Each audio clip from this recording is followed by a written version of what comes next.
ख्रिस्त में प्यारे भाई और बहनों, आज हम उपवास काल के छठवां रविवार में प्रवेश किए हैं। इस रविवार में कलीसिया भले गडेरिये पर मनन चिंतन करने का अवसर दी है।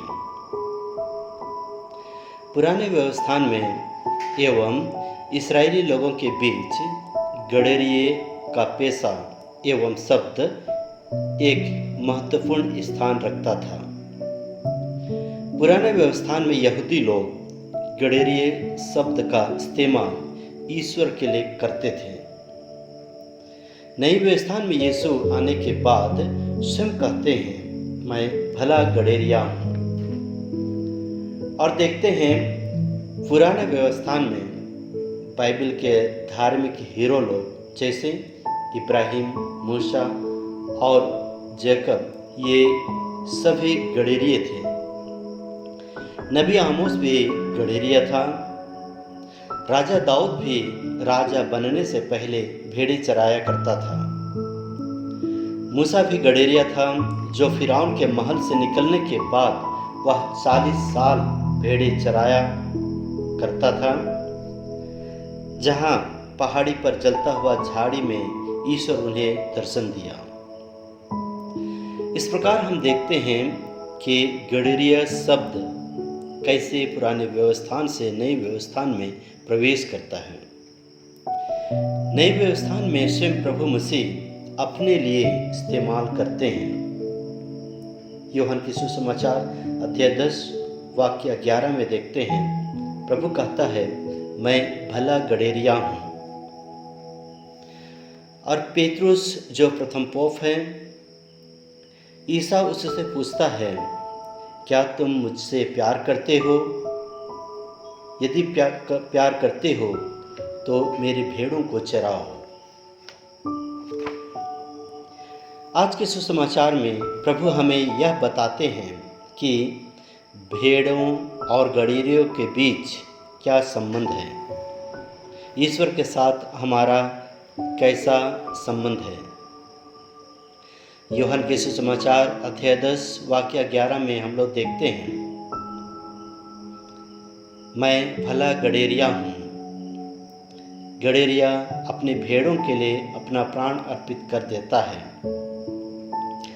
भला गडेरिया मैं हूँ। इसका मतलब जो ईमानदार है, जो सच्चा है, जो अपने प्राण भेड़ों के लिए अर्पित करता है, भेड़ों की रक्षा के लिए अपने प्राण दांव में लगा देता है। जब जानवर आते हैं तो वह भागता नहीं है, बल्कि साथ रहकर मुकाबला करता है। इब्रानियों के नाम पत्र में हम लोग देखते हैं अध्याय 13 वाक्य 20 में, शांति का ईश्वर जिसने शाश्वत विधान के रक्त द्वारा भेड़ों के महान चरवाहे हमारे प्रभु ईसा मसीह को मृतकों में से पुनर्जीवित किया। इसमें हम लोग देखते हैं यीशु महान चरवाहा है। बहुत सारे चरवाहे हैं, लेकिन प्रभु ईसा मसीह एक महान चरवाहा है। वह महान इसलिए है क्योंकि वह अपने प्राण दूसरों की रक्षा के लिए अर्पित करता है। बाकी गडेरिये कभी भी अपने प्राण दूसरों के लिए नहीं देता है। जब मुसीबत आते हैं तो वे भेड़ों को छोड़कर भाग जाते हैं। भला गडेरिया हमारी जरूरतों को ही पूरा नहीं करता है, बल्कि हमारे लिए प्राण भी देता है। मतलब यही है कि हमसे कितना प्यार करता है, हमें जीवन के अंत तक प्यार करता है। हम दुनिया में देखते हैं सभी एक दूसरे से प्यार करते हैं। माँ बाप अपने बच्चों को प्यार करते हैं, लेकिन ऐसा प्यार जो दूसरों के लिए अपना प्राण देता है, ऐसा बहुत कम देखने को मिलता है। व्यक्ति अपने ही मित्रों के लिए प्राण देने को तैयार नहीं होता है, तो भला चरवाहा न केवल अपने मित्रों के लिए बल्कि अपने दुश्मन के लिए भी, जिन्होंने उसे अपमानित किया है, जिन्होंने उसे क्रूस पर चढ़ाया, उनके हाथों और पैरों पर कील ठोका, उनके लिए भी अपना प्राण दिए हैं। जो उनके कठोर दुश्मन थे, यही फर्क है भला गडेरिया और अन्य गडेरियों में। इस प्रकार अपना जीवन अर्पित करते हैं और जीवन अर्पित करते करते दुख सहते हैं, ऐसा दुख जो दुनिया में कोई नहीं सहा है। और इसी दुख को प्रकट करने के लिए ईसायास नबी कहता है, अध्याय 53 वाक्य 5 में, हमारे पापों के कारण छेदित किया गया है, हमारे कुकर्मों के द्वारा कुचल दिया गया है। तो इतना दुख प्रभु ने सहा जो हमें सहना चाहिए था, क्योंकि हमने पाप किया है। मगर परमेश्वर हम सबों के लिए गडेरिये बनकर हम भेड़ों को सहने नहीं दिया, मगर स्वयं प्रभु सहा है। सर पर कांटों का मुकुट लगाया, हाथ पैरों पर कील लगे हमारे ही पापों के कारण। इस प्रकार भला गडेरिया एक जीवन देने के लिए तैयार रहता है। और आगे हम देखते हैं, भला गडेरिया अपने भेड़ों को नाम से पुकारता है, क्योंकि वह उन्हें जानता है और भेड़ों को प्यार करता है।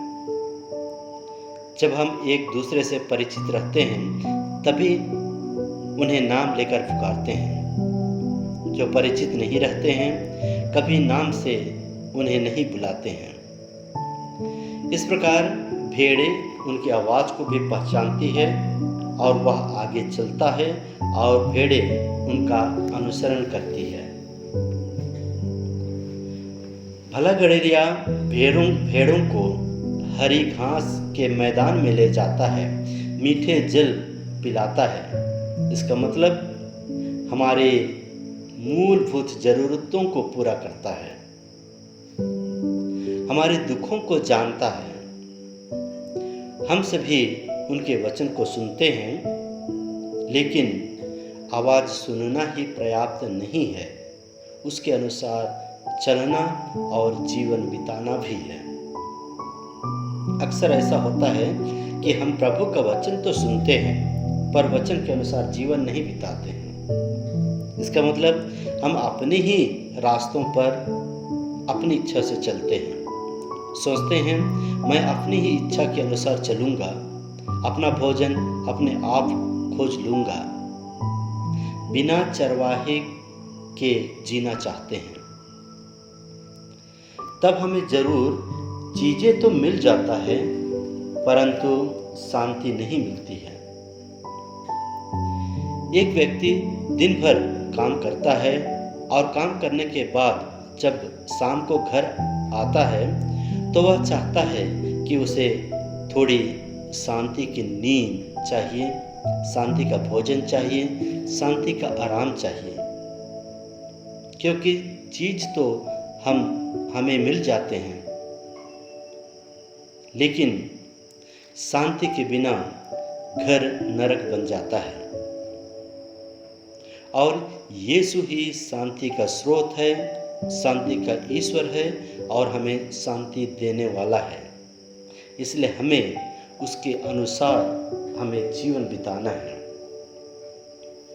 क्या हम इस प्रकार शांति देने वाला ईश्वर, जीवन देने वाला भला गडेरिया की आवाज़ पहचान कर उनका अनुसरण करने को तैयार हैं?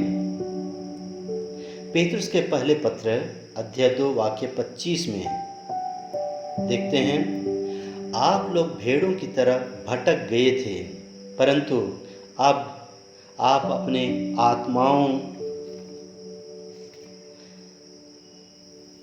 के चरवाहे तथा रक्षक के पास लौट आए हैं। अर्थात हम चरवाह को छोड़कर अलग झुंड में रहते हैं, अकेला जीवन जीते हैं। हम इसलिए भटक रहे हैं क्योंकि हमने पाप किए हैं।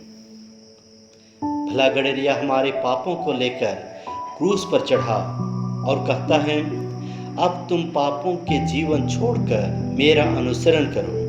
यदि हम अनुसरण करेंगे तो कभी नहीं भटकेंगे, कभी निराश नहीं होंगे, क्योंकि हमारा मार्ग दिखाने वाला गडेरिया हमारे साथ है। यदि सचमुच में प्रभु हमारा गडेरिया है तो हमारी यह जिम्मेदारी बनती है कि हमें भी एक भेड़ों के गुणों को अपनाना होगा। जिस प्रकार गडेरिया अपनी भेड़ों के आगे आगे चलता है और उसकी भेड़ें उसके पीछे पीछे, भेड़ें अपने मालिक की आवाज़ पहचानती है।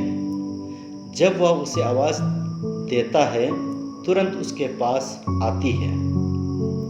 हमें भी प्रभु यीशु के पीछे पीछे चलना है, उसके साथ जुड़े रहना है। हर एक परिस्थिति में, चाहे सुख हो या दुख हो, प्रभु में बने रहना है।